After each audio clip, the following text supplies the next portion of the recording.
Всем доброй ночи. Сегодня я хочу провести ритуал обращения к Дурге. Я уже говорила не раз, что человек, который практикует магию, должен испробовать себя в разных сферах. Он должен обращаться к разным силам, к разным божествам. Желательно, чтобы он это делал, развиваясь. Поскольку мы всю свою жизнь учимся, неважно сколько нам лет, и когда мы начали свое ремесло, как правило, мы начинаем с детства. Однако в сознательном возрасте, уже после 25 и так далее, уже мы осознаем себя, в принципе, начинающим мастером.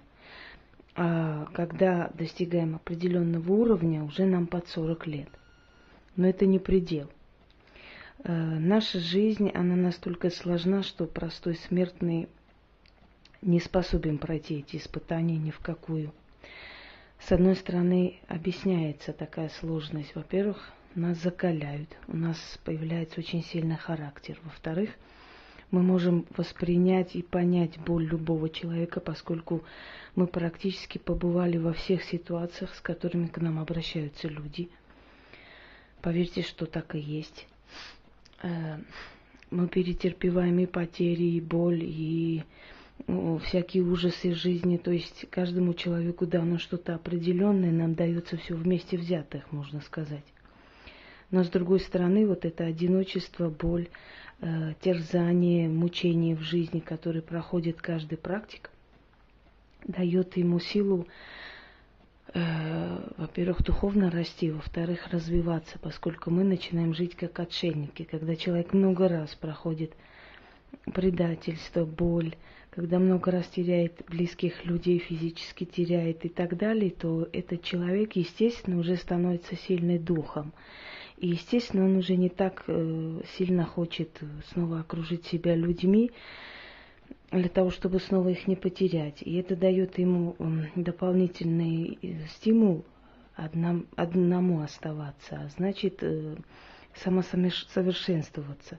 Если нам дают детей, это великое благо. Как правило, у нас один ребенок, может быть и два, но чаще всего у нас один ребенок. Если это девочка, то это следующая в роду. Если это мальчик, значит, он просто перенесет силу и отдаст своим детям, скорее всего, внучка будет следующей в роду. Итак, я веду к тому, что со временем мы начинаем понимать, что все эти силы имеют общее начало. Вот все эти боги народов мира, они на самом деле имеют общие черты, и хоть и называются по-разному, несут одни и те же функции. В христианстве их сделали демонами, да и в любой другой религии, которая монотеистическая, это означает, что единобожие, да, религия единобожия, она делает всех остальных богов демонами. Но это те самые древние боги народов, которые остались, которые до сих пор есть, и к которым постепенно человечество возвращается. Я в своей практике очень разнообразные вещи практикую. Я не скажу, что меня учили изначально всему этому. В основном я с детства обучалась, но видела, скажем, как моя бабушка проводила именно армянскую магию. Потом, когда так получилось по воле судьбы, что я несколько лет жила на севере, и там я обучилась русскому чернокнижью. Это называется сейчас чернокнижие, на самом деле просто русское колдовство, скажем так. Потом я начала практиковать еще и разные другие направления. Руны я очень редко берусь за руны, и то в редких случаях только для себя. Пока что к рунам я отношусь с опаской, поскольку сила рун, она очень велика, очень сильная, и пока может быть, я и никогда не коснусь рун для других, может быть, просто было бы высокомерием брать руны и экспериментировать с рунами, если я еще не уверена, что я имею право их касаться. Руны могут отомстить очень сильно. В принципе, любое направление магии может мстить. Каждому свое и свое время. Может быть, какие-то направления я никогда и для себя не раскрою, и не коснусь их, и меня не допустят. Вот к чему допускаю, то я и практикую, в принципе. Это магия Востока, магия Африки и афро-бразильских стран. Это вуду, если вы знаете. Но, в принципе, когда изучаешь богов и демонов тех или иных религий или магических направлений, то приходишь к выводу, что функции у них одни и те же. Всего-то названия разные, вот и все. Под свой манер каждый народ называл вот эти божества.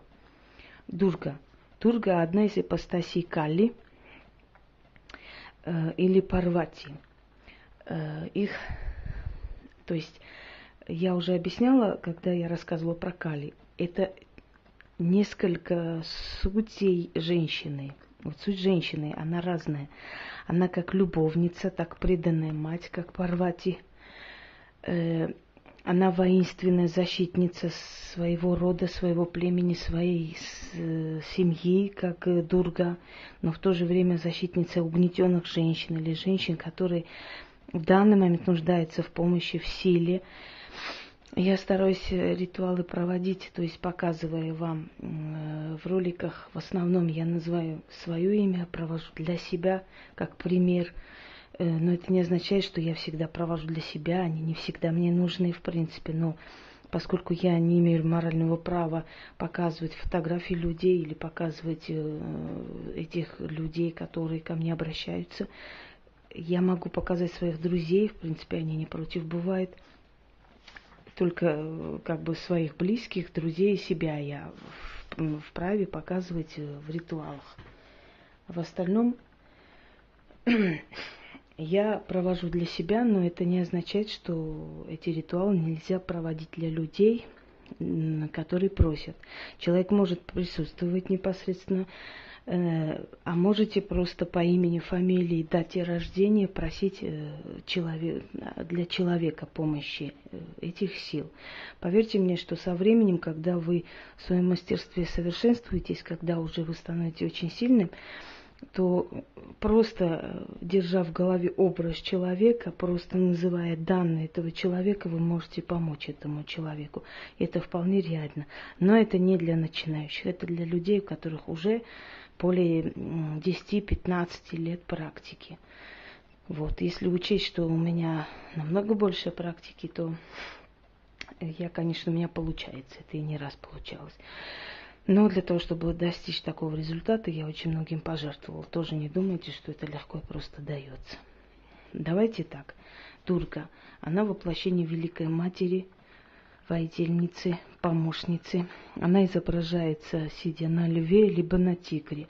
И вот эти направленные стрелы в грудь мужчины, это считается, что мужчины это демоны, демонические, то есть сущности, и то демоны злые, демоны, приносящие разрушение и так далее, от которых очищает сферу Дурга, если ее просят, если к ней обращаются.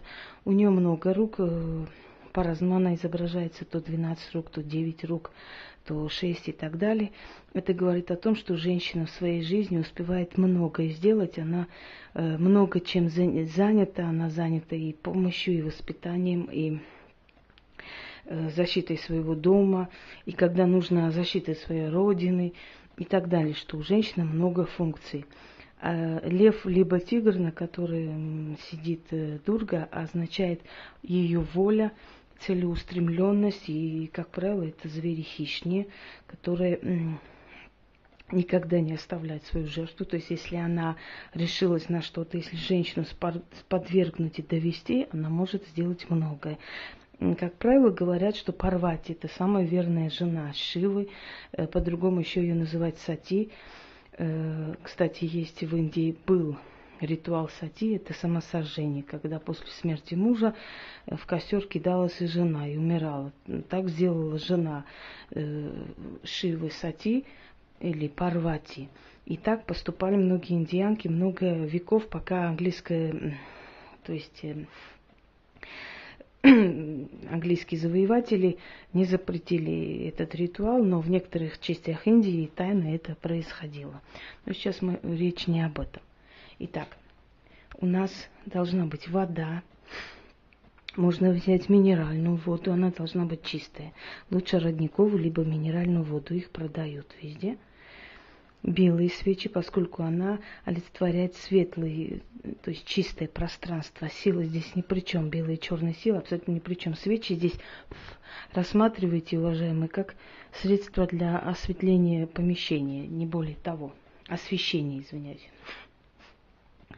Так, вода, роза. Вот содержит либо роза, либо сандаль, либо мята. Но роза, она лучше. Конечно, она приятнее пахнет и пространство очищает. Вот 4 белые свечи, это 4 стороны света, белого света. И подготовьте уголь и благовоние.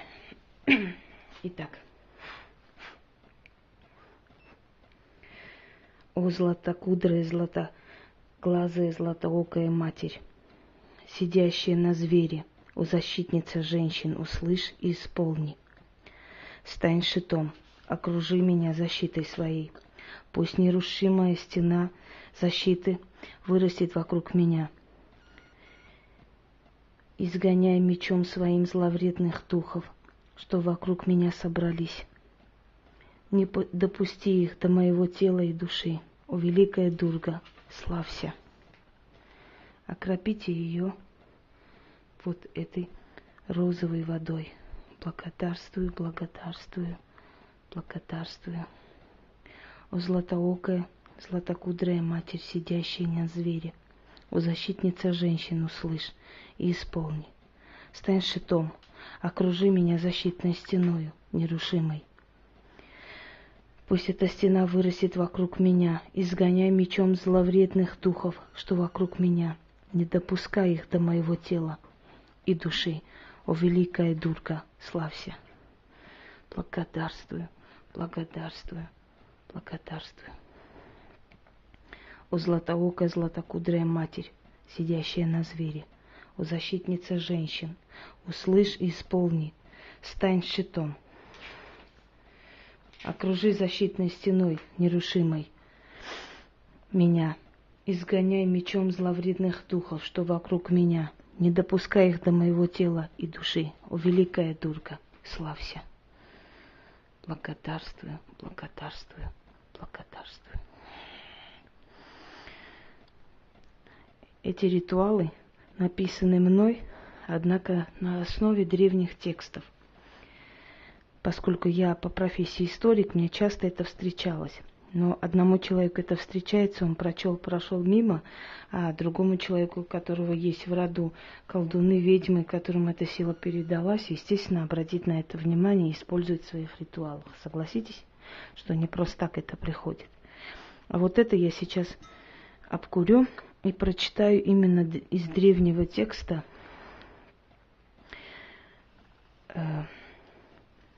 молитву, которая прославляет ее и просит о помощи. И вы представьте, какая сила будет в этой просьбе, поскольку обращались с такой просьбой тысячелетия и говорили именно те слова, которые я произнесу. Обкуриваем.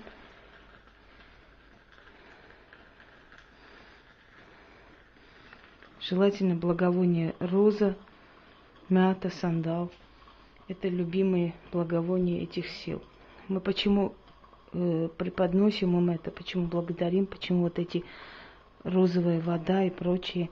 Это не просто так ради красоты, а поскольку я уже объясняла, что эти силы, которых мы зовем, приходят, и дабы не брали они у нас силу, мы отдаем силу свечей, огня, трав, поскольку это тоже живая энергия, то есть какую-то часть компенсируем, отдаем вот этих ингредиентов для того, чтобы они не брали нашу силу полностью. Хотя мы, конечно, устаем потом. Итак, о воительница света, меч твой сияющий, тысячами солнц призови, пронзи сферу страха и скорби, очисти пространство вокруг меня, убери все, что мешает мне жить счастливой. Очень сильно трясет, поскольку, видимо, даже когда я просто снимаю для вас как учебное пособие, извиняюсь, мне уже от этого состояния аж вот немножко не по себе, вот. Даже для этого дела, снимая, как бы, в любом случае не исключено, что оно начинает действовать. Вот вокруг меня немножко оживилась комната. О, воительница света, меч свой сияющий, тысячами солнц, призови, пронзи сферу страха и скорби, очисти пространство вокруг меня, убери все, что мешает мне жить счастливой.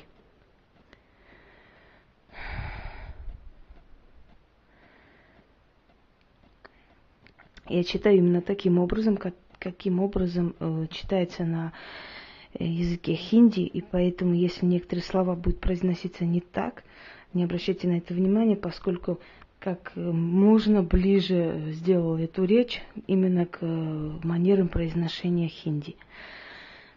Воительница света, меч свой сияющий тысячами солнц, призови, пронзи сферу страха и скорби, очисти пространство вокруг меня, убери все, что мешает мне жить счастливой.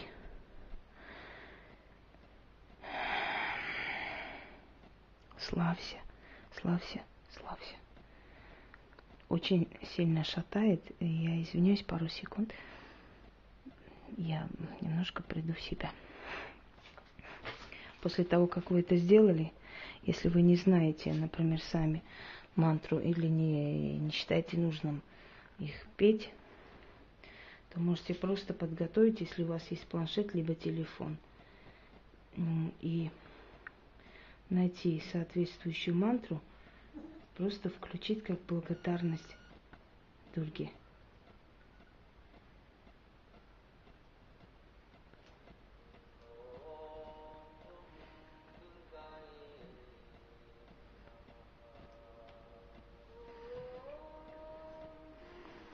Благодарю тебя, великая богиня, спасительница, помощница женщин.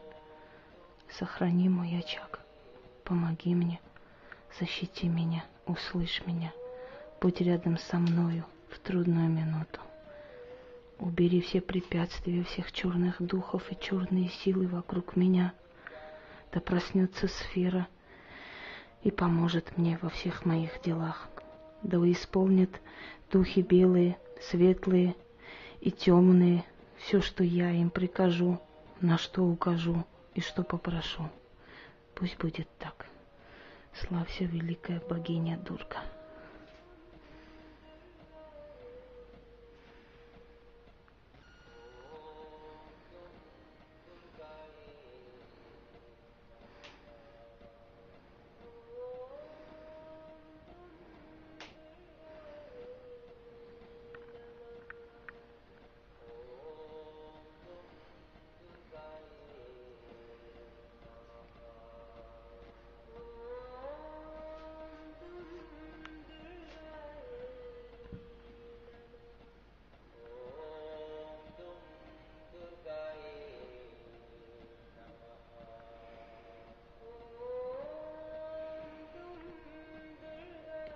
Пусть просьба моя, молитва моя к тебе будет услышана и принята.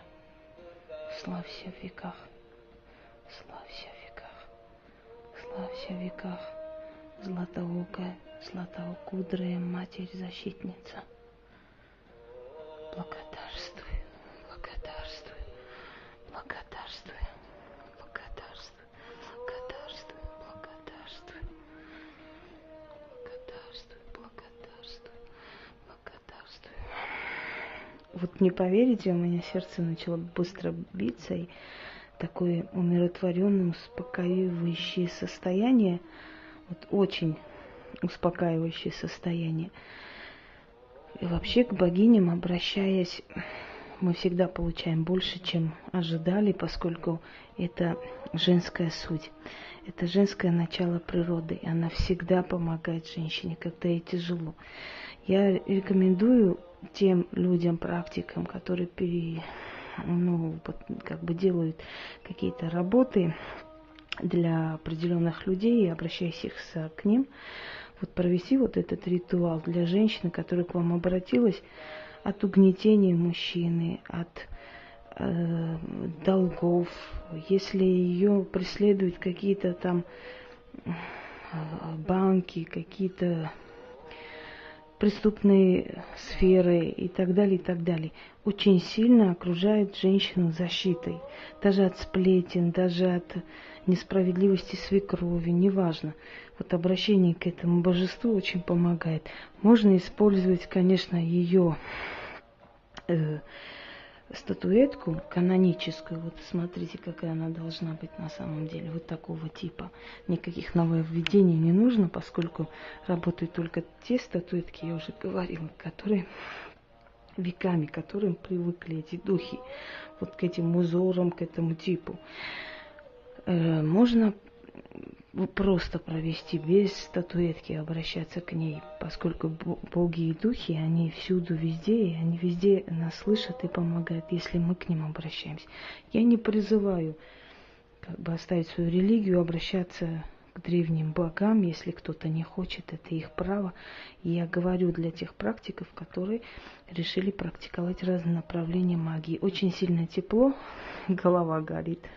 Я извиняюсь, я хотела очень много рассказать, но я думаю, что на этом достаточно. Ой, если кому-то нужен текст этого ритуала, только практикам, я текстами поделюсь. Я многим даю эти тексты. Единственная просьба, если не выставят как свое, это будет, конечно, очень неприятно смотреть, но пользоваться этими текстами, этими ритуалами, конечно, я разрешаю. Только тем, которые могут ими пользоваться. Ну, остальные я уже предупреждала, что если решаться, то будут наказаны. Не мной, конечно, но в любом случае. Всего доброго и спокойной ночи.